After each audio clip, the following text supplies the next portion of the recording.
बंधी रहूं, तुमसे बंधी रहूं, बंद।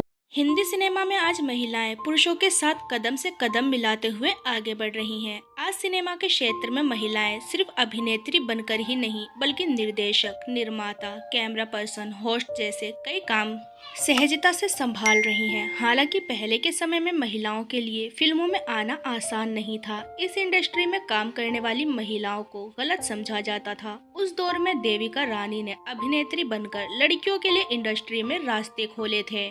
उन्हें भारतीय सिनेमा की पहली स्टार अभिनेत्री कहा जाता है। लेकिन दोस्तों, आज हम आपको इनके बच्चों के आज से रूबरू करवाएंगे, तो बने रहिए हमारे साथ वीडियो में। देविका रानी 9 साल की उम्र में ही पढ़ाई करने के लिए इंग्लैंड गई थी। वहां से उन्होंने royal academy of dramatic art में एक्टिंग की पढ़ाई की थी। वो जर्मन सिनेमा से बहुत प्रभावित हुई थी और अभिनेत्री मार्लिन डीट्रीज को काफी फॉलो करती थी। देविका रानी ने ही भारतीय सिनेमा को ग्लोबल स्टैंडर्ड पर ले जाने का काम किया था। उनके अभिनय की तुलना ग्रेटा गार्बो से की गई थी, इसलिए उन्हें इंडियन गार्बो भी कहा जाता है। देविका रानी स्वभाव से काफी गर्म मिजाज की थी, इसलिए उन्हें ड्रैगन लेडी भी कहते थे।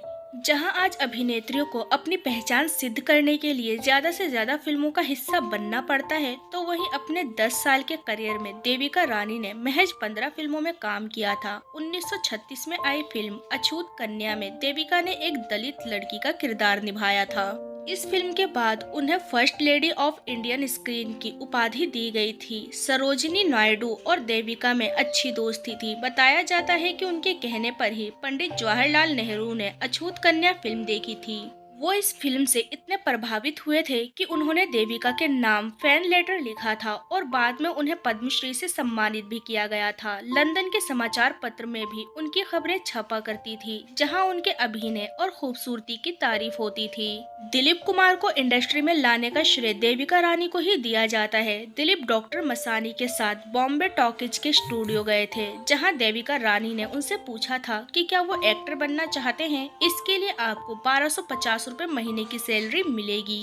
इसके बाद उन्होंने दिलीप कुमार को अशोक कुमार से मिलवाया और कहा कि इस लड़के को अभिनेता के रूप में भर्ती कर लो। उन दिनों राज कपूर महज 170 रुपए में काम कर रहे थे। जब दिलीप और राज कपूर की बात हुई तो दिलीप ने उन्हें अपनी सैलरी के बारे में बता दिया। इस पर राज कपूर देविका रानी के पास पहुँचे और बोले कि मेरी सैलरी दिलीप से कम क्यों है। इस पर देविका रानी ने कहा था कि तुम दोनों ही नौसिखिए हो और नौसिखियों को कोई एक कीमत नहीं होती। बस ये बात राज कपूर को बुरी लग गई और उन्होंने वहां से काम छोड़ दिया। देविका जब पढ़ाई करके इंग्लैंड से लौटी तो उनकी मुलाकात निर्माता हिमांशु रॉय से हुई थी। हिमांशु देविका की खूबसूरती से इतना प्रभावित हुए कि साल 1933 में उन्होंने देविका को अपनी फिल्म कर्मा में काम देने की पेशकश की, जिसे देविका ने स्वीकार कर लिया। इस फिल्म में देविका के हीरो हिमांशु रॉय ही बने। ये किसी भारतीय द्वारा बनी पहली अंग्रेजी बोलने वाली फिल्म थी। यही नहीं, देविका रानी हिंदी सिनेमा में पहली किसिंग सीन देने वाली एक्ट्रेस बनी, जो 4 मिनट लंबा सीन था।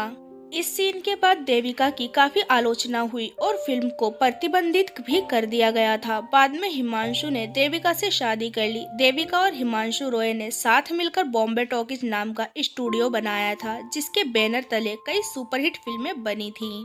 हालांकि अगर इनके बच्चों के बारे में बात की जाए तो आपको बता दें कि इनकी कोई भी संतान नहीं थी। हालांकि इन्होंने हिमांशु रॉय से साल 1929 में शादी कर ली थी। साल 1945 में देविका रानी ने रूसी पेंटर स्वेतोस्लाव रॉयरिच से दूसरी शादी की थी। शादी के बाद दोनों मनाली चले गए। मनाली में कुछ साल बिताने के बाद देविका और उनके पति स्वेतोस्लाव बेंगलोर में शिफ्ट हो गए और अपनी एक एक्सपोर्ट कंपनी खोली।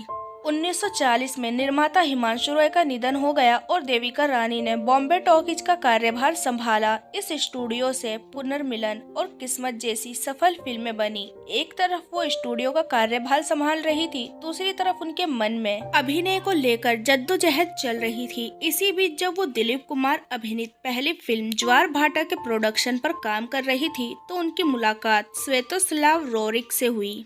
देविका अपनी आखिरी फिल्म की डिजाइन के लिए स्वेतोस्लाव रोरिक के स्टूडियो गई। वहीं उनकी मुलाकात दोस्ती और फिर प्यार में बदल गई। इस मुलाकात के 1 साल बाद दोनों ने शादी कर ली और देविका ने बॉम्बे टॉकीज बंद कर दी।